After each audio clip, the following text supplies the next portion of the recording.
Good morning, love. I know we made plans to go out today and attend the Christmas festival, but there's been a development.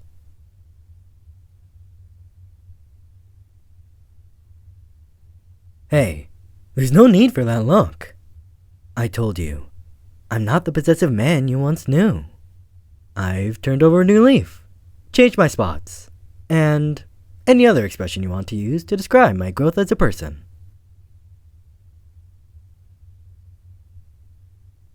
No, the development is exactly that. In order for us to attend the festival, I guess the creators of the game have to actually program it. When I tried to leave earlier, I found the door locked, and that's usually a sign that maintenance is happening. I suppose the detective in me just made that sound more cryptic and ominous than it needed to be. Maybe I miss solving crimes out in the field. But I don't regret giving it up.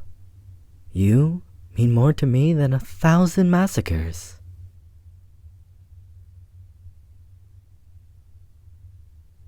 What I'm trying to say, in far too many words, is that we'll have to wait until maintenance finishes before we can go out.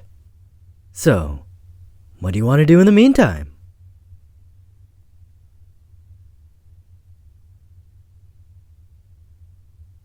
Really? Well, that's not the most festive of topics, but I'll tone it down for you. In fact, I don't have to mention the visceral details. How about we just discuss the fun elements of the job? People think that detective work is all analysis, that we don't see any actual action. I believe literary characters like Sherlock Holmes would hold no appeal if they simply dusted things for fingerprints and mused about motives all day. Once you get into the real meat of the job, you see more than your fair share of excitement.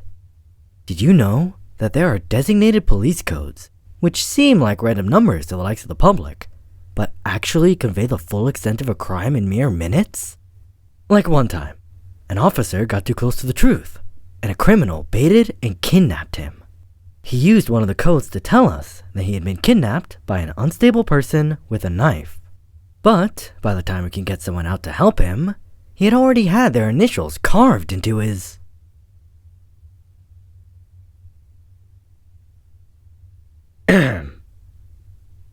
You're turning a little green at the gills, love.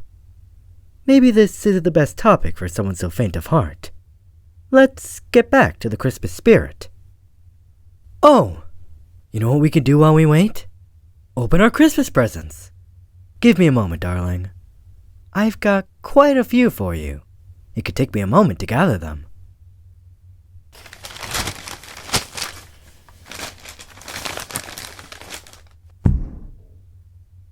There! Which one do you want to open first?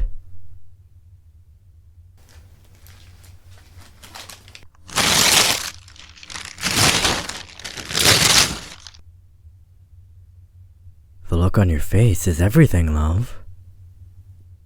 You've been saying for a while that you wanted some slippers, and these should be extra cozy because they're lined with fur. Feel how soft that is. It should keep you lovely and warm through these colder months. Alright, on to the next.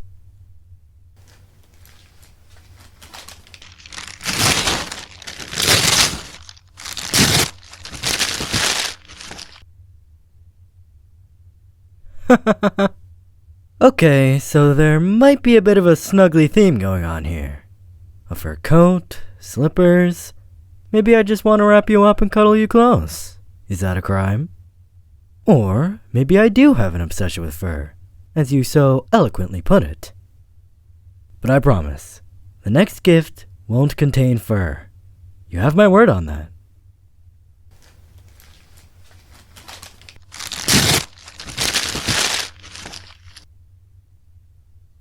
See? It's a feather pillow. Feathers aren't fur. So, I kept my word. Are these boring gifts? I'm never sure what to get someone who has everything. And it would be an insult to copy any of the gifts you gave me. You clearly already have headphones, neck pillows, laptops, and more.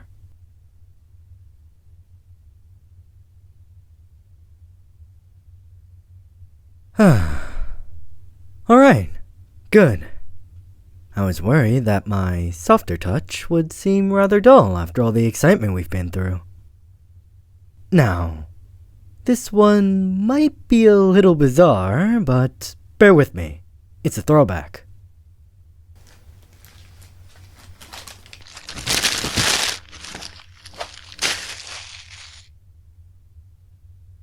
You remember how spooked you were by my Halloween outfit? Well, I thought about it, and there was no reason for me to have a painter's aesthetic when I haven't done any actual painting. So, I got you a paintbrush. Like I said, bear with me. I think it would be lovely if we could paint something together. That's a cute thing couples do, right? Don't leave me in suspense here. Am I being too weird for you?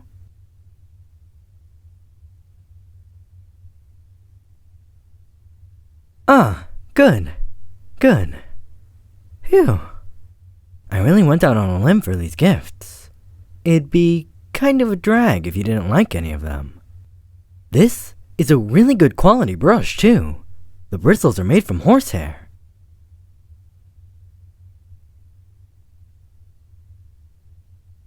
You know, I wondered that too. But they're such lovely shades that I thought it made the brush so much more unique than just ordinary brown ones. Maybe someone dyed them beforehand to make them that way? You've got a really good eye for detail. I just thought that the reds and greens and golds made the brush look rather festive. The blue could even represent tinsel, if you want to go with that imagery. Now, you have got plenty more gifts to open, but if you do it all in one go, it'll be over too quickly. I have made roast pork, pigs in blankets, and a whole feast of festive treats for you to enjoy. After all, I bet you've worked up quite the appetite with all that unwrapping.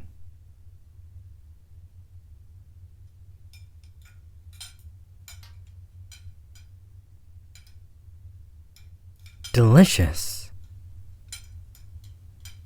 You know, there's a possibility that the maintenance on the game could restore the other boys. It's a good job that I'm not the jealous type anymore. You have my word that I will leave them alone if they do reappear. They'll probably be in their animal forms, like they are when you first meet them. So I guess that rules out inviting them for dinner. Oh well, I'm sure they're here with us, in spirit. Merry Christmas, darling.